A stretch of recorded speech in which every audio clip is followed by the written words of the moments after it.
लोकसभा चुनाव में इंडिया गठबंधन की होगी बड़ी जीत।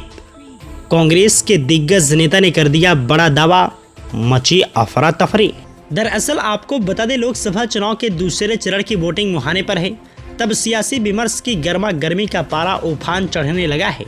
विपक्षी गठबंधन इंडिया की अगुवाई कर रही कांग्रेस के वरिष्ठ नेता, पार्टी के संचार महासचिव जयराम रमेश का मानना है कि पहले चरण की वोटिंग के बाद प्रधानमंत्री नरेंद्र मोदी घबराहट में चुनाव को हिंदू मुस्लिम ध्रुवीकरण की पिच पर ले जाना चाहते हैं, मगर जनता का विवेक उनके इस दांव पर भारी पड़ेगा। उनका यह भी दावा है कि अब 400 पार के नारे की आवाज भी धीमी पड़ने लगी है और कांग्रेस विपक्षी गठबंधन 2004 के इतिहास को दोहराने के लिए तैयार है।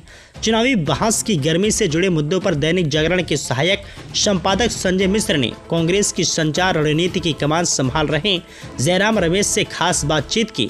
जयराम रमेश ने कहा कि हमारा मानना है कि कांग्रेस इंडिया गठबंधन पहले चरण में बहुत मजबूत स्थिति में है और यही ट्रेंड आगे भी रहेगा। तमिलनाडु में जहां भाजपा का खाता नहीं खुलेगा, तो वहीं राजस्थान, उत्तर प्रदेश, असम जैसे राज्यों में जहां 2019 में हमारा सफाया हुआ था, वहां हम अच्छी सीटें जीतेंगे। दरअसल 19 अप्रैल की पहली वोटिंग के बाद प्रधानमंत्री के प्रचार और भाषा सबके बदले रंग में दिख रही घबराहट व परेशानी इसका संकेत है।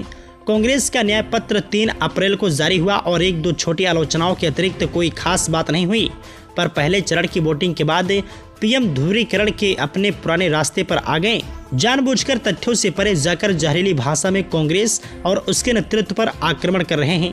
पर हमें विश्वास है कि दूसरे चरण में केरल, कर्नाटक, महाराष्ट्र, राजस्थान में भी कांग्रेस बहुत बेहतर करेगी। वहीं कांग्रेस की तरफ से कहा गया है कि भाजपा की तरह केवल नारे गढ़ने में हम विश्वास नहीं रखते, बल्कि मजबूती से लक्ष्य पर फोकस रखते हैं और इंडिया का पहला लक्ष्य 272 के आंकड़े को पार करना है। 2004 में भी हमने कोई लक्ष्य तय नहीं किया था। भाजपा ने 400 पार के नारे की पोल विवेक दुबराय, अनंत हेगड़े, ज्योति मिर्धा जैसे सरकार के लोग ही खोल चुके हैं।